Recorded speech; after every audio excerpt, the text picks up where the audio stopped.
दोस्तों, कभी कभी हम थोड़ी सी कठिनाई से भागकर एक सरल रास्ता ढूंढ लेते हैं, पर हम ये भूल जाते हैं कि आसान रास्ते हमेशा सही नहीं होते। कुछ दूर चलकर वो और भी ज्यादा कठिन हो जाते हैं। और कुछ यही है हमारी आज की कहानी। सर्दियों का मौसम था और ठंडी ठंडी सुबह थी। सूरज की किरणें रात भर से छाई हुई धुंध को चीरते हुए आंगन तक पहुंच रही थीं। रसोई घर में से बर्तनों की आवाज आ रही थी, क्योंकि घर की बहू ज्योति नाश्ता बना रही थी और उसकी सास सुशीला देवी आराम से सोफे पर बैठी चाय की चुस्कियां ले रही थीं। अरे बहू, पराठे बन गए या अभी तक सब्जी में ही उलझी हुई हो? सुशीला देवी ने आवाज लगाई। जी माँ जी, बना रही हूँ, ज्योति ने रसोई से झांकते हुए कहा। जरा जल्दी जल्दी हाथ चलाओ, कहीं देव को ऑफिस जाने में देर ना हो जाए। और हाँ, देख लेना सब्जी में मसाले कम ना हो। तुम्हारे हाथ का खाना बिल्कुल फीका होता है, मुझे ऐसा खाना बिल्कुल पसंद नहीं। जी माँ जी, देखती हूँ, ज्योति ने जवाब दिया। उसी वक्त देव हाथ में फाइल्स लिए तैयार होकर बाहर आया। उसके हाथ में एक लिफाफा था। वो सीधे अपनी माँ के पास आया और बोला, माँ, ये लीजिए इस महीने की तनख्वाह। रात को जब मैं ऑफिस से घर आया था तब आप सो रही थी। हाँ बेटा, कल जल्दी नींद लग गई थी, कहते हुए सुशीला देवी लिफाफे से पैसे निकालकर गिनने लगी। और सुनो माँ, अगले महीने मेरा प्रमोशन होने वाला है, अब मेरी तनख्वाह 1.5 गुना हो जाएगी। देव ने प्रसन्नता से कहा तो सुशीला देवी की आंखों में खुशी की चमक दौड़ गई। उन्होंने पैसे संभालते हुए कहा, अरे वाह बेटा, मुझे तुझसे यही उम्मीद थी। अगर आज तेरे पापा हमारे साथ होते तो कितना गर्व महसूस करते अपने बेटे पर। मैं तो आज ही मंदिर जाकर प्रसाद चढ़ाऊंगी। भगवान तुझे खूब तरक्की दे। देव की तनख्वाह बढ़ने की सबसे ज्यादा खुशी तो सुशीला देवी को ही थी, होती भी क्यों ना। आखिर उसकी तनख्वाह का एक एक पैसा सुशीला देवी अपने हाथ में ले लेती थी। हालांकि उम्र हो गई थी उनकी, लेकिन अभी तक उन्होंने घर में अपना वर्चस्व बनाए रखा था।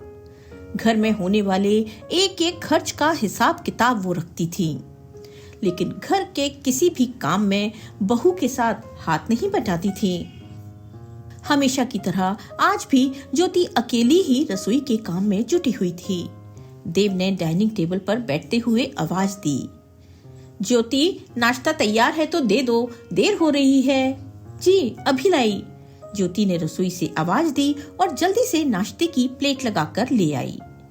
साथ ही अपनी सासू माँ के लिए भी नाश्ता ले आई।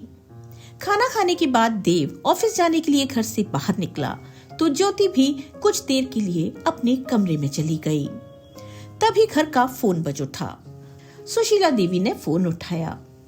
हेलो माँ, मैं रिया बोल रही हूँ। दूसरी तरफ से बड़ी ही उदास सी आवाज आई। आवाज सुनकर सुशीला देवी का चेहरा गंभीर हो गया। क्या हुआ रिया, तेरी आवाज में उदासी क्यों है? मुझे कुछ ठीक नहीं लग रहा। माँ, आज तो हद हो गई। ये आदमी तो मुझसे ऐसे बात करता है जैसे मैं उसकी कोई गुलाम हूँ। अब और नहीं सहा जाता माँ, मैं मायके आ रही हूँ। रिया की आवाज गुस्से से कांप रही थी। रिया की बात सुनकर सुशीला देवी भी ऊंची आवाज में बोली, क्या? उसकी इतनी हिम्मत? तू चिंता मत कर बेटी, आ जा यहाँ, तू यहाँ आकर आराम से रहना। लेकिन माँ, भैया और भाभी का क्या? वो लोग तो हमेशा मुझे ही उपदेश देने लगते हैं।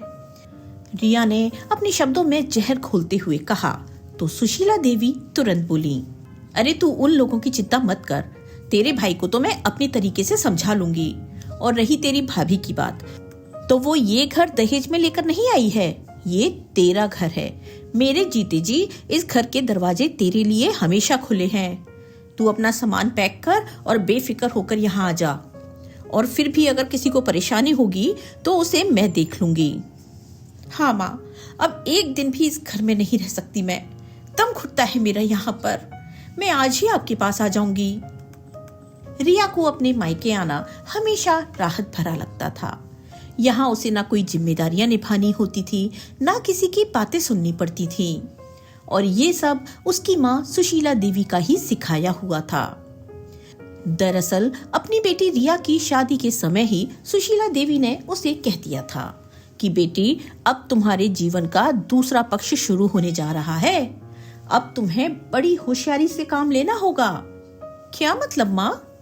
रिया ने जिज्ञासावश पूछा था। मतलब साफ है, सास ससुर से दबकर मत रहना। ज्यादा टोका टाकी करें तो बेशक 2 टूक जवाब दे देना। पति को काबू में रखना और किसी को ज्यादा भाव मत देना। अपने ससुराल वालों को कभी सिर पर नहीं चढ़ाना चाहिए, वरना वे तुम्हारे ऊपर हावी हो जाएंगे। और सबसे जरूरी बात, कोशिश करना कि सास ससुर से अलग रहो, तभी तुम्हें अपनी आजादी मिलेगी। इसके लिए अगर तुम्हें झगड़ा भी करना पड़े तो हिचकना मत। सुशीला देवी की इन बातों को गांठ बांध कर ही रिया ने अपने ससुराल में कदम रखा था। उसके सास ससुर बिल्कुल सीधे साधे और सरल स्वभाव के थे। वो लोग रिया को अपनी बेटी ही मानते थे। उसके पति नितिन ने भी पूरी कोशिश की कि रिया को कोई तकलीफ ना हो। उसके ससुराल का माहौल बेहद खुशनुमा था, लेकिन वहां के शांत माहौल से रिया खुश नहीं थी। शादी के कुछ दिनों बाद ही उसने अपनी माँ की सलाह क्या आज्ञा का पालन शुरू कर दिया। उसके बाद से तो घर में शांति का नामो निशान न रहा। अभी उसकी शादी को पूरा 1 साल होने को था और इस 1 साल में रिया तीसरी बार अपने ससुराल से लड़कर मायके आ रही थी। रिया ने जैसे ही घर के दरवाजे पर बैग लेकर के कदम रखा तो उसे देखते ही उसकी माँ बोली, आ गई तू बेटी, ला ये बैग मुझे दे, तू अंदर आ। अब तुझे अपने सिर पर किसी चीज का बोझ लेने की कोई जरूरत नहीं है। सुशीला देवी ने उसके हाथों से सामान लेते हुए कहा। रिया अंदर आई तो सुशीला जी उसे अपने कमरे में ले गईं। अब बता बेटी, क्या हुआ? माँ, मेरा पति तो ये चाहता है कि मैं दिन भर घर के काम करती रहूं, उसकी और उसके माँ बाप की नौकरानी बनी रहूं। बस घर का काम और सास ससुर की सेवा, और खुद का आराम कुछ नहीं। मुझसे ये सब नहीं होता। उसकी आंखों में गुस्सा और उदासी साफ झलक रही थी। सुशीला देवी भी उसकी हाँ में हाँ मिलाती हुए बोली, बिल्कुल ठीक कह रही है तू बेटी। ये लोग घर की बहू को काम करने वाली मशीन समझते हैं, लेकिन मैं तुझे पहले ही समझा चुकी हूँ कि तुझे अपने हक के लिए खुद लड़ना पड़ेगा। तूने बिल्कुल सही किया जो वहां से यहाँ आ गई। तू किसी की गुलाम नहीं है। जो लोग तेरी तकलीफ नहीं समझ सकते, उनके साथ रहने का क्या फायदा। वो दोनों बात कर ही रहे थे, तभी ज्योति पानी लेकर कमरे में आई। सुशीला देवी ने ज्योति की ओर देखा और बोली, बहू, जब तक रिया आराम कर रही है तब तक तू उसकी पसंद का खाना बना दे। आज ससुराल के तनाव से दूर वो आराम से खाना खा पाएगी। ज्योति ने जी कहकर सिर हिलाया और रसोई में चली गई। दोपहर का खाना खाने के बाद रिया और सुशीला देवी घंटों तक अपने कमरे में बैठे बातें करती रहीं। रिया ने अपनी शिकायतें गिनाई और सुशीला देवी हर बार उसकी हाँ में हाँ मिलाती रहीं। इस दौरान ज्योति भी थोड़ा आराम करने के लिए अपने कमरे में चली गई। शाम के समय ज्योति ने कमरे से बाहर आकर पूछा, माँ जी, आज रात को राजमा चावल बना दूं? रिया को बहुत पसंद है ना? तो सुशीला देवी ने उसे टोकते हुए कहा, अरे रहने दो तुम बहू। दोपहर को भी तुमने इतना फीका और बेस्वाद खाना बनाया था कि रिया को बिल्कुल पसंद नहीं आया। अब ऐसा करो, देव को फोन कर दो, उससे कहो कि बाहर से कुछ अच्छा खाना ले आए। कुछ अच्छा खाएगी तो उसका मूड भी ठीक हो जाएगा। अपनी सास का जवाब सुनकर ज्योति के चेहरे की मुस्कान फीकी पड़ गई। उसने धीरे से कहा, जी माँ जी, मैं फोन कर देती हूँ। ज्योति कमरे से बाहर चली गई तो रिया बोली, माँ, आपने हमेशा मेरा साथ दिया है, बस आप इसी तरह मेरे लिए खड़ी रहना। अरे बेटी, मेरे रहते हुए तुझे किसी तरह की कोई परेशानी नहीं होगी। तू यहाँ आराम से रह। कहते हुए सुशीला देवी अपनी बेटी का सिर सहलाने लगी। इधर ज्योति ने अपने पति देव को फोन लगाया तो दूसरी रिंग पर ही देव ने फोन उठा लिया और उसकी आवाज सुनते ही मुस्कुरा उठा। हाँ मेरी जान, बताओ फोन कैसे किया? सब ठीक तो है ना, या बस मेरी आवाज सुनने का मन कर गया था? देव ने थोड़ा रोमांटिक होते हुए कहा तो ज्योति हल्के से मुस्कुरा दी और फिर बोली, हाँ सब ठीक ही है, बस आपसे एक बात कहनी थी। अच्छा तो बताओ, आज क्या हुक्म है मैडम? देव ने प्यार भरे लहजे में पूछा तो ज्योति बोली, वो आज रिया आई है ना, तो माँ जी कह रही थी कि रात का खाना बाहर से मंगवा लें, किसी अच्छे रेस्टोरेंट से कुछ लेकर आइएगा। ये सुनते ही देव चौंक गया और बोला, रिया फिर से? पिछले हफ्ते ही तो वो 4-5 दिन रहकर गई थी ना, अब क्या हुआ? तो ज्योति ने बात को संभालते हुए कहा, पता नहीं, माँ जी कह रही थी कि वो परेशान है, शायद ससुराल में कुछ बात हो गई है। देव ने एक लंबी सांस ली और फिर गुस्से भरे लहजे में बोला, अरे यार, आखिर रिया को दिक्कत क्या है ससुराल में रहने से? मैंने कितनी बार कहा था माँ से कि उसे वहाँ अपना घर बसाने दो, हर छोटी बात पर उसे मायके बुला लेना कोई हल नहीं है। लेकिन माँ भी ना, उन्हें तो हर बार यही लगता है कि बेटी को यहाँ रहकर आराम मिलेगा। ज्योति ने कहा, आपकी चिंता ठीक है, लेकिन वो भी माँ है ना, अपनी बेटी को दुखी होते नहीं देख पाती होंगी। तो देव ने एक गहरी सांस लेते हुए कहा, ठीक है ज्योति, मुझे अभी ऑफिस में बहुत काम निपटाना है, आते हुए रेस्टोरेंट से खाना लेता आऊंगा, रात को मिलता हूँ, कहकर देव ने फोन रख दिया। रात के करीब 9 बजे देव घर लौटा। उसके हाथ में रेस्टोरेंट से मंगवाए खाने के पैकेट्स थे। ज्योति ने उसके हाथ से खाने के पैकेट्स लिए और रसोई की तरफ चली गई। देव ने रिया की ओर देखा, जो लिविंग रूम में सुकून से बैठकर टीवी देख रही थी। वो सोफे पर जाकर बैठते हुए बोला, कैसी हो रिया, सब ठीक तो है? रिया ने टीवी का रिमोट एक तरफ रखा और अचानक ही रोने लगी। उसकी आंखों से आंसुओं की धारा बह निकली।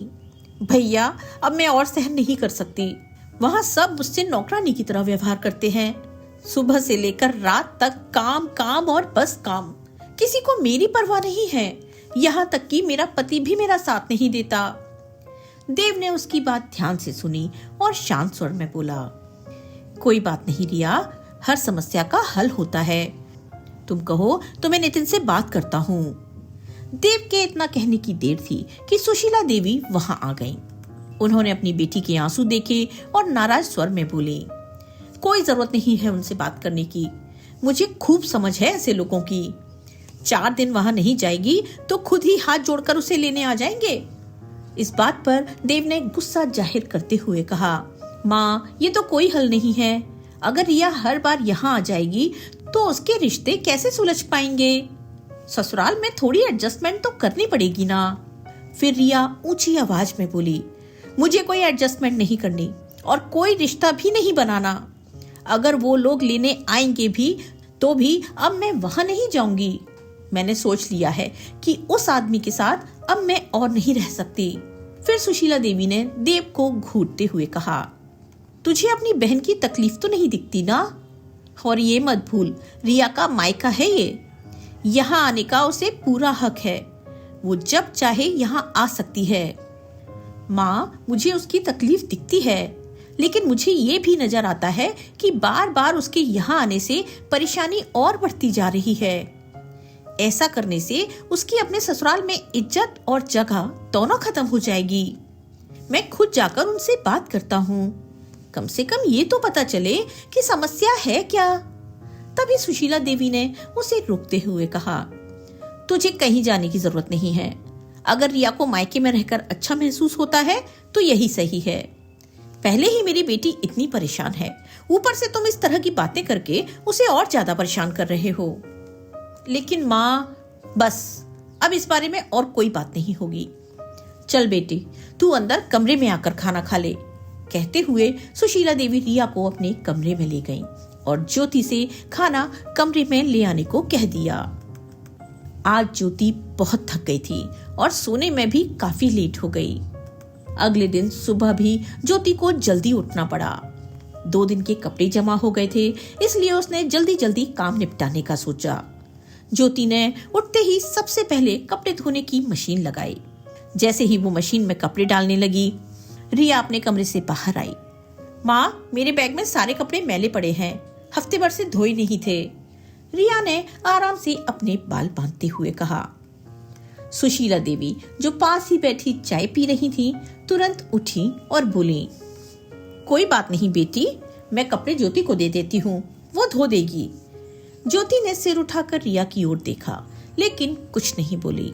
सुशीला देवी ने रिया का बैग खाली किया और सारे कपड़े ज्योति के पास लाकर रख दिए और बोली, ये भी धो देना बहू, रिया के कपड़े हैं।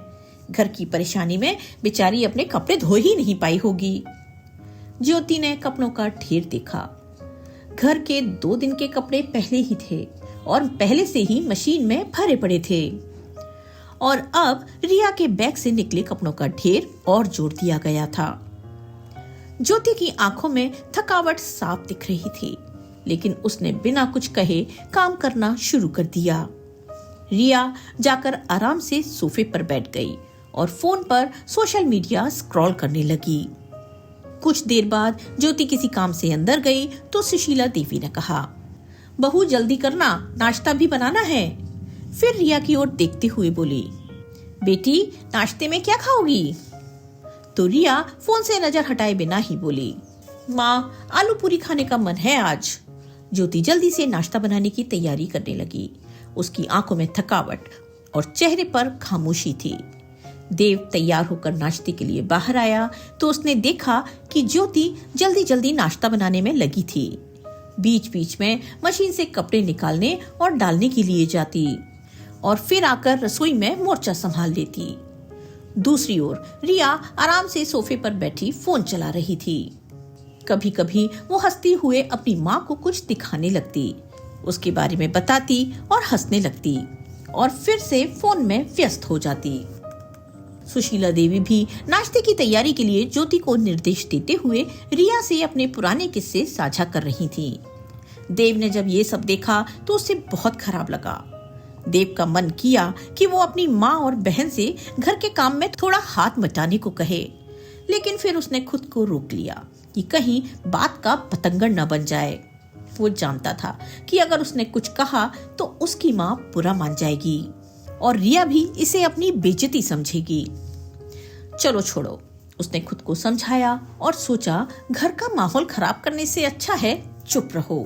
ज्योति समझदार है, वो संभाल लेगी। दिन यूं ही बीतने लगे। ज्योति सुबह से लेकर रात तक घर के हर छोटे बड़े काम में लगी रहती। कपड़े धोना, बर्तन साफ करना, रसोई संभालना, रिया की रोज नई खाने की फरमाइश पूरी करना, यही सब उसकी दिनचर्या बनी हुई थी। दूसरी ओर रिया अक्सर टीवी देखती रहती या फिर फोन पर व्यस्त रहती। कभी कभी वो सहेलियों के साथ शॉपिंग पर निकल जाती तो कभी अपनी माँ के साथ बाजार की सैर कर आती। आज भी कुछ ऐसा ही हुआ। अरे रिया बेटी, कहीं जा रही हो क्या? रिया को तैयार होते देख सुशीला जी ने पूछा तो रिया बोली, हाँ माँ, मेरी सहेली नीतू का फोन आया था। आज मैं उसके साथ मॉल में शॉपिंग करने जा रही हूँ। बहुत दिनों से कुछ खरीदा नहीं तो सोचा अपने लिए कुछ अच्छी ड्रेसेस खरीद लूं। हाँ बेटी, ये तो तूने ठीक कहा, बाहर निकलेगी तो तेरा दिल भी बहल जाएगा। हाँ माँ। अच्छा माँ, मुझे 5,000 रुपए दे दो, अगर पैसे बचेंगे तो मैं लौटा दूंगी। रिया ने कहा तो सुशीला देवी ने तुरंत अपना पर्स अलमारी में से निकाला और 5,000 रुपए उसके हाथ में थमा दिए। बेटी, कुछ अच्छा सा देखना अपने लिए, अगर और पैसे चाहिए हो तो बता देना, उन्होंने मुस्कुराते हुए कहा। ज्योति रसोई घर में खड़ी ये सब देख रही थी। जब सुशीला देवी ने बिना एक भी सवाल किए 5,000 रुपए रिया को थमा दिए तो ज्योति की हैरानी का ठिकाना नहीं रहा। रोटियां बेलते हुए वो सोचने लगी, ये वही सासू माँ है जो मुझसे कल सिर्फ 1,000 रुपए के लिए इतनी पूछताछ कर रही थी। जब रसोई का कुछ राशन खत्म हो गया था और मैंने पैसे मांगे थे, उस वक्त कितने सवाल किए थे इन्होंने, क्या खरीदना है, कितने का आएगा, इतनी जल्दी राशन कैसे खत्म हो गया, और अब रिया के लिए बिना कुछ पूछे 5,000 रुपए दे दिए। ये सब क्या है? ज्योति का सिर चकराने लगा। फिर ज्योति ने सिर झटक कर खुद को काम में व्यस्त रखने की कोशिश की। उसने कुछ नहीं कहा, लेकिन उसके काम की गति धीमी पड़ गई। दिन भर की थकावट के बावजूद ज्योति ने घर संभालने में कोई कसर नहीं छोड़ी। रिया के लौटने से पहले ही उसने खाना तैयार कर लिया था। रात को रिया के घर लौटने से पहले ही देव घर आ चुका था। ज्योति ने डिनर डाइनिंग टेबल पर लगाया तो उसी समय रिया भी आ गई। तू आ गई बेटी, बहुत देर कर दी, आ अब खाना खा ले, सुशीला देवी ने कहा। अरे नहीं माँ, नीतू के साथ मैंने बाहर ही खाना खा लिया था, वहीं मॉल में ही चाइनीज रेस्टोरेंट था, आज तो मजा ही आ गया, कहते हुए रिया शॉपिंग बैग्स खोलकर अपनी माँ को अपनी ड्रेसेस दिखाने लगी। माँ देखो, मैं कितनी खूबसूरत ड्रेस लेकर आई हूँ, ये देखो रेड वेलवेट गाउन, नीतू कह रही थी ये मुझ पर गजब लगेगा। सुशीला देवी ने मुस्कुराते हुए कहा। हाँ बेटा, तेरे कपड़ों की पसंद तो हमेशा से कमाल की रही है, रिया ने एक और बैग खोलते हुए कहा। और माँ, मैंने आपके लिए भी बहुत बढ़िया सूट देखे थे, कल हम दोनों चलेंगे और आपके लिए भी कुछ अच्छे कपड़े खरीद लाएंगे। आप जो कपड़े पहनती है ना, वो मुझे बिल्कुल पसंद नहीं, सुशीला देवी ने हंसते हुए जवाब दिया। अच्छा बेटा ठीक है, अब मुझे खाना खाने दे। इधर डाइनिंग टेबल पर बैठकर खाना खाते हुए देव ये सब देख रहा था। उसे इस बात की चिंता सताई जा रही थी कि आखिर रिया और नितिन के रिश्ते का क्या होगा। एक हफ्ता और बीत गया। रिया को मायके आए लगभग 1 महीना हो चुका था, लेकिन ना तो उसने ससुराल जाने की बात की और ना ही किसी ने उसे इस बारे में टोकने की हिम्मत की। देव और ज्योति अब इस स्थिति से परेशान हो चुके थे। एक दिन ज्योति ने देव से कहा, हम कब तक ये सब होते हुए देखते रहेंगे? रिया और नितिन की शादी को 1 साल हो गया है, उनके रिश्ते को बचाने के लिए हमें कुछ करना होगा। देव ने सहमति में सिर हिलाया। हाँ ज्योति, तुम ठीक कह रही हो, मैं सोच रहा था कि उनकी शादी की सालगिरह पर दोनों को एक बार फिर साथ लाने की कोशिश की जाए, शायद इस अच्छे मौके पर बात बन जाए। ज्योति ने मुस्कुराते हुए कहा। ठीक है, तो हम एक काम करते हैं, इस सालगिरह पर हम केक मंगवाते हैं और नितिन को भी बुला लेते हैं, ये ठीक रहेगा। शादी की सालगिरह वाले दिन देव और ज्योति ने केक मंगवाया और फिर रिया और सुशीला देवी को आवाज दी। वे दोनों कमरे से बाहर आई तो ये सब देखकर हैरान रह गईं। ये सब क्या हो रहा है? ये केक किस खुशी में? रिया ने चहकते हुए पूछा तो देव ने मुस्कुराते हुए जवाब दिया। अरे भूल गई, आज तुम्हारी और नितिन की शादी की पहली सालगिरह है। हमने सोचा है कि इस मौके पर कुछ खास किया जाए। हम चाहते हैं कि रिया और नितिन इसे एक साथ मनाएं। शायद इससे उनके बीच की दूरियां कम हो जाएं। फिर देव ने रिया की ओर देखते हुए कहा, रिया अब नितिन को कॉल करो और यहाँ आने को कहो। ये सुनकर रिया उसे गुस्से से घूरने लगी तो देव बोला, अरे कोई बात नहीं, तुम्हें फोन नहीं करना तो मैं कर देता हूँ और उसे यहाँ बुला लेता हूँ।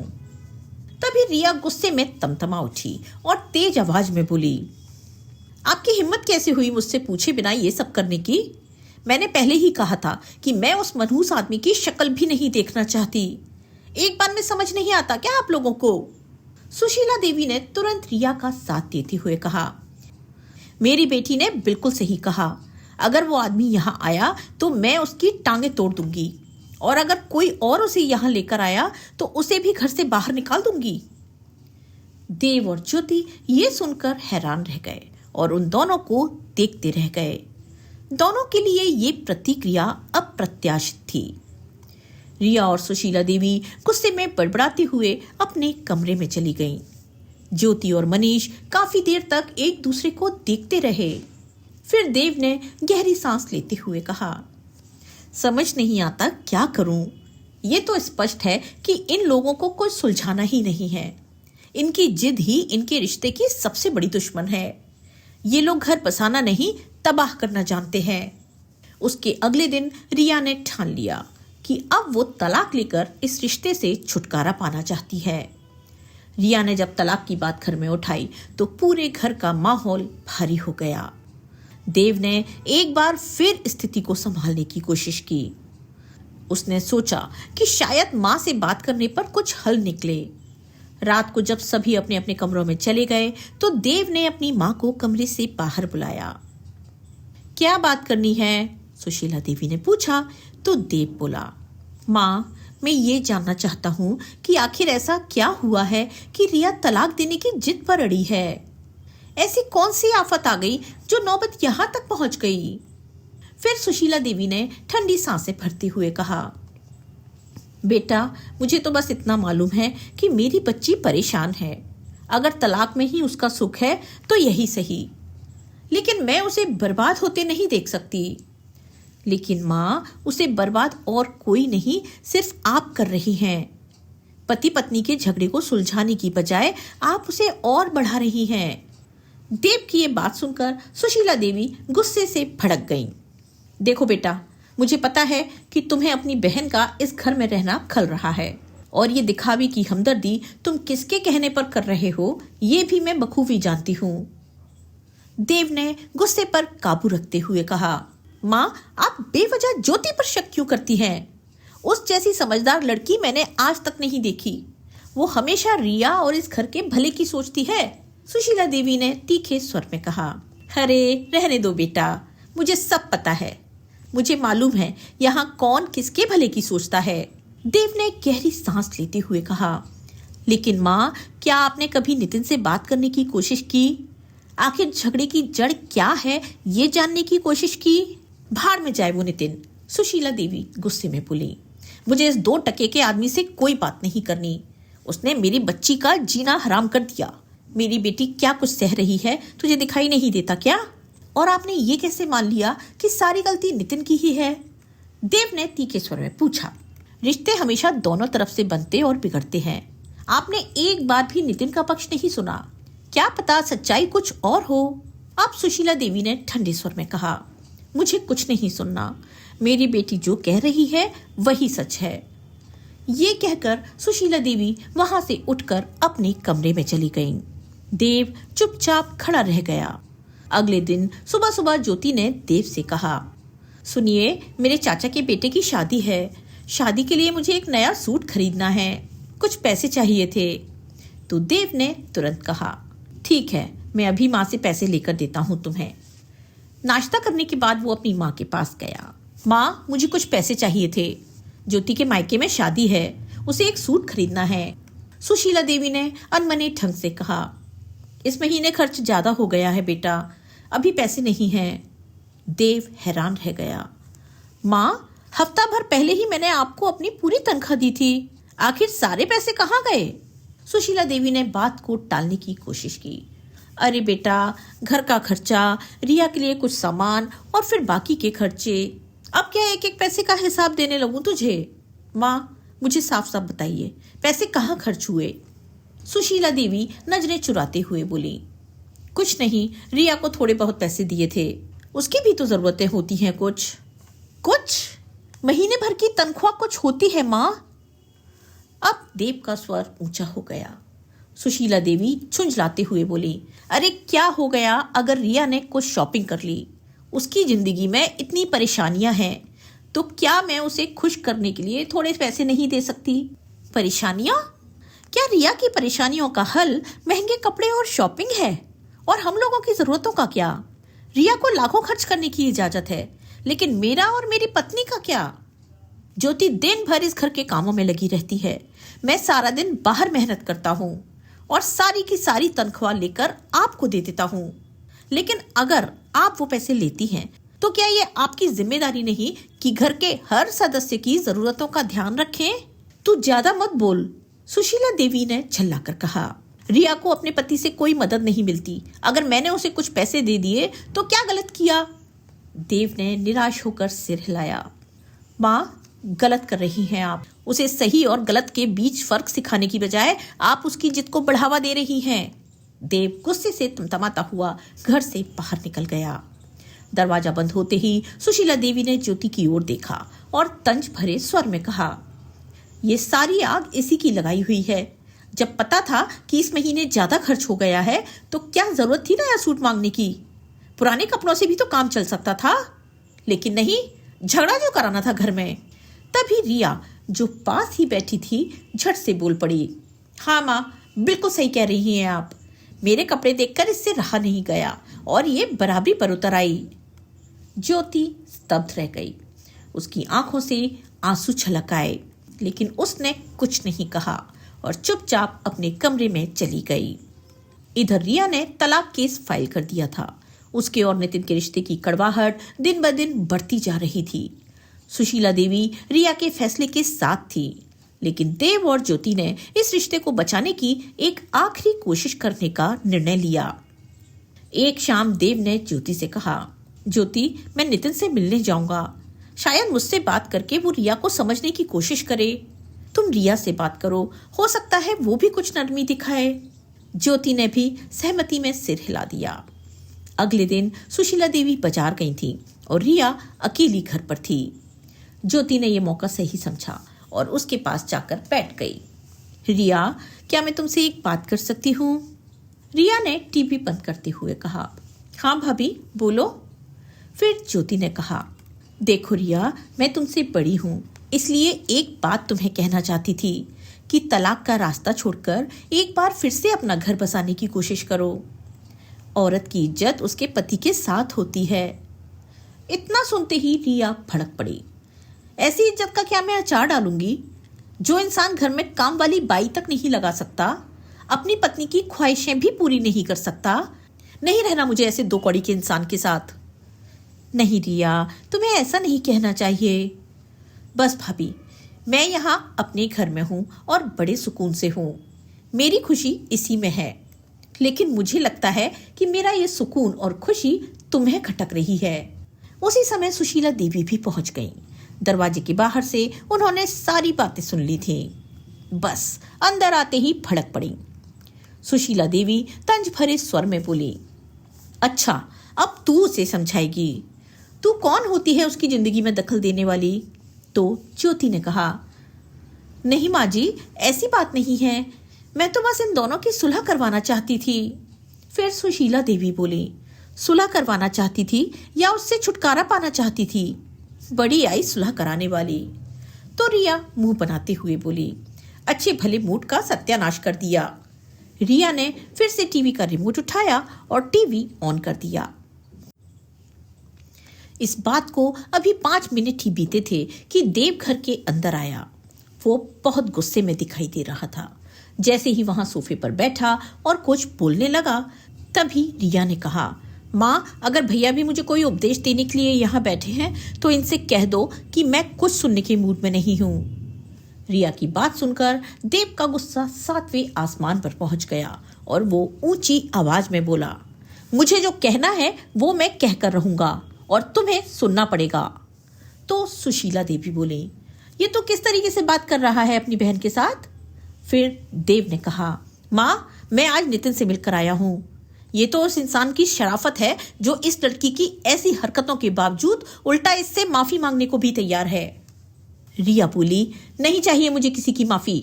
फिर देव ने कहा, तुम्हारा यही व्यवहार तुम्हें ले डूबेगा। ये तो उससे बात करके मुझे पता चला कि तुमने उस घर के लोगों को कितना परेशान किया है। माँ, तुम जानती नहीं हो अपने सास ससुर को कैसी कैसी बातें सुनाती है ये। किसी के लिए खाना नहीं पकाती, यहाँ तक कि अपने पति के लिए भी नहीं, और ऊपर से हर रोज होटल का खाना खाने की डिमांड करती है। अगर कोई समझाने की कोशिश करता है तो झगड़ा खड़ा कर देती है। अब तो इसने नितिन के सामने एक नई ख्वाहिश रख दी कि इसे अपने सास ससुर से अलग होना है। ये सुनकर ज्योति भी हैरान हो गई और रिया के कंधे पर हाथ रखते हुए कहा, तुमने अलग होने की बात क्यों कही? तो रिया उसका हाथ कंधे से झटकती हुई बोली, तुम तो चुप ही रहो, मुझे तुम्हारी किसी सलाह की कोई जरूरत नहीं है। रिया, ये क्या बदतमीजी है? देव ने कहा। तो रिया बेशर्मी भरे लहजे में बोली, मैंने जो एक बार कह दिया सो कह दिया, अब मेरा फैसला बदलने वाला नहीं है, चाहे जो हो जाए। नहीं रिया, अपनी ससुराल तो तुम्हें जाना ही पड़ेगा और ये मेरा आखिरी फैसला है। अगर तुम नहीं जाओगी तो मैं तुम्हें छोड़ कर आऊंगा। अच्छा, मुझे बाहर निकालना तो दूर, हाथ भी लगाकर दिखाइए अगर हिम्मत है तो।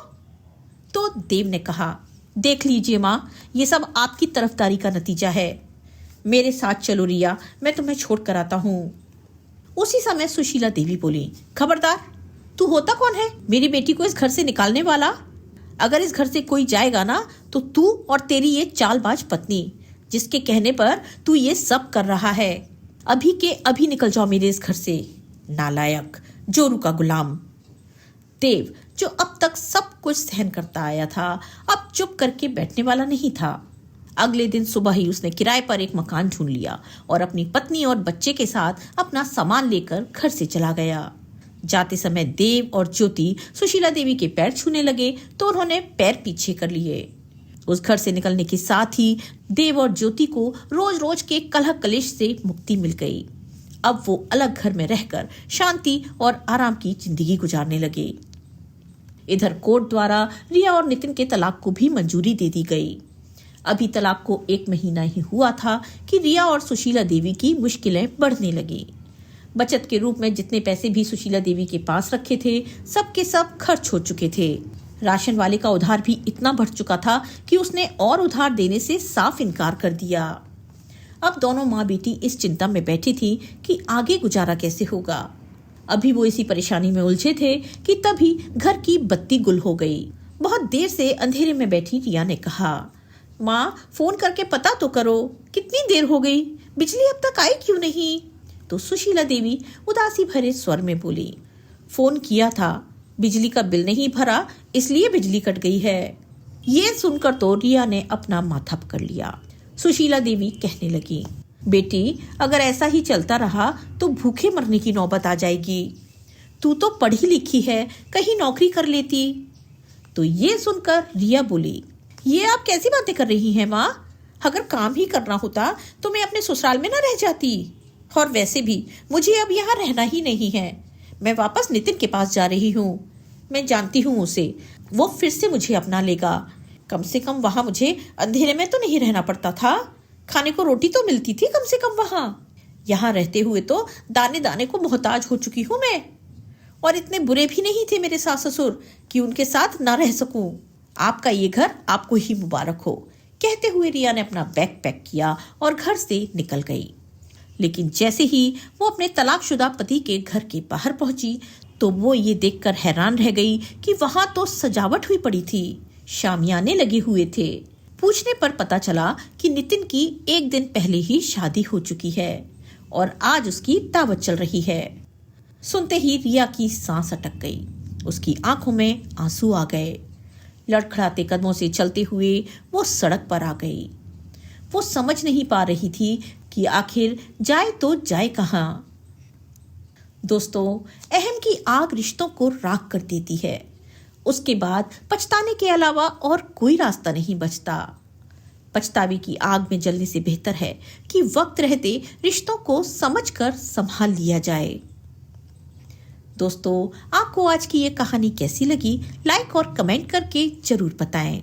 अगर आप हमारे चैनल पर पहली बार आए हैं तो चैनल को सब्सक्राइब करना बिल्कुल ना भूलें। मिलते हैं एक नई कहानी के साथ। तब तक के लिए स्वस्थ रहिए, मस्त रहिए और अपने अपनों का ख्याल रखिए। आपका बहुत बहुत धन्यवाद।